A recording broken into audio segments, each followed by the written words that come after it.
toleransi di dalam Islam itu sebenarnya adalah tidak saling mengganggu. Lakum dinukum waliyadin. Ya udah, urusan agama Anda. Janganlah saya ditarik-tarik ikut merayakan agama Anda.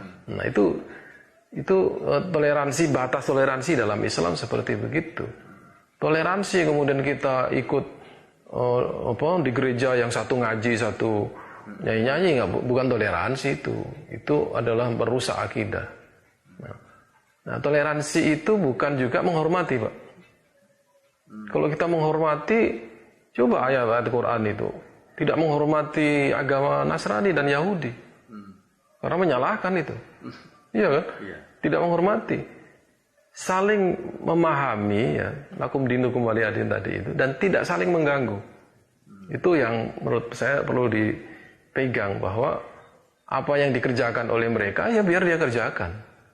Ya, mereka mau ke gereja hari Ahad, itu nggak ada masalah. Mau merayakan Natal besar-besaran, nggak ada masalah, silakan. Tapi jangan kemudian kita diajak untuk Natalan. Ya, berarti kita ikut ibadah mereka kan. Diajak kita pergi ke pura, kemudian pakaian pura, berdoa di situ. Terus kita diajak-ajak berdoa dengan doanya semua agama. Nah, itu bukan toleransi, ya. Dan agama lain tidak, saya rasa dan saya yakin agama lain tidak memerlukan kita melakukan perbuatan-perbuatan itu untuk menunjukkan toleransi kita, ya. Tidak memerlukan itu. Ini yang kita ini menurut saya berlebihan, ya. Ingin menunjukkan bahwa Islam itu toleran, kita melakukan perbuatan-perbuatan yang sebenarnya anti terhadap toleransi itu. Nah, ini perlu definisi juga toleransi. Menghormati dalam pengertian ini adalah menghormati keyakinan. Ya.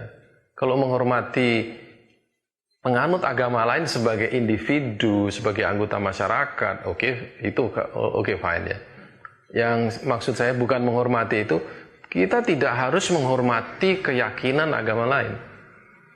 Kita membiarkan, kan lakum dinukum. Ayatnya itu lakum dinukum, agamamu itu ya agamamu. Ya. Saya respect kepada agamamu kan tidak. Nggak boleh kan? Saya salut dengan keyakinan Anda kan nggak boleh. Itu namanya menghormati itu. Saya sangat salut Anda begitu taat Anda ke gereja dan Anda saya hargai. Padahal dalam Islam kan itu dilarang, nggak boleh. Kita sudah lepas saja, itu urusan Anda dengan agama Anda. Ya. Makanya kita tidak akan pernah merusak gereja, ya. Tidak saling mengganggu. Kita tidak akan pernah merusak Natalan. Ya. Kita tidak akan pernah mengganggu orang yang sudah beragama dengan agama mereka masing-masing, ya kan? Itu artinya tidak menghormati kan? Tidak menghormati. Lain. Nah, kalau kita harus menghormati mereka kan berarti itu sudah masalah teologis, Pak.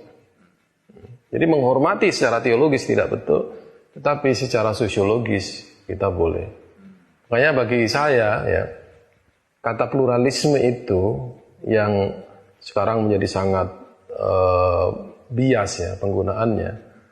Saya langsung membagi aja menjadi pluralisme sosiologis atau pluralisme teologis. Nah, kalau pluralisme teologis itu berarti kan Anda masuk dalam ranah penyamaan agama-agama atau pembenaran agama-agama. Tapi kalau pluralisme sosiologis, ya, berarti itu adalah sebuah situasi di mana Anda hidup bersama dengan berbagai macam agama, ya. Dan Anda di situ mengakui keberadaan mereka di masyarakat itu, ya, dan Anda toleran terhadap mereka, keberadaan mereka, dan tidak mesti menghormati, gitu ya. Kalau secara sosiologis kita menghormati karena dia manusia. Ya. Barang siapa yang beriman kepada Allah dan Rasul-Nya maka dia harus menghormati tamunya. Nah, tamunya kalau non-Muslim dihormati atau tidak? Hormati. Barang siapa beriman kepada Allah dan Rasul-Nya jangan menyakiti tetangganya. Kalau tetangganya non-Muslim, Kalau dia menyakiti non-muslim, dia berdosa. Makanya Rasulullah kan pernah mengingatkan, janganlah menyakiti ahlu zimmah. Kalau Anda menyakiti ahlu zimmah, sama dengan menyakiti saya. Coba bayangkan. Itu secara sosiologis, bukan secara teologis. Secara sosiologis kita hormat. Tapi secara keimanannya, akidahnya kita tidak bisa menghormati itu. Karena ayat-ayat kita tidak menghormati. Nah, itu perlu kita sadari itu. Gitu ya.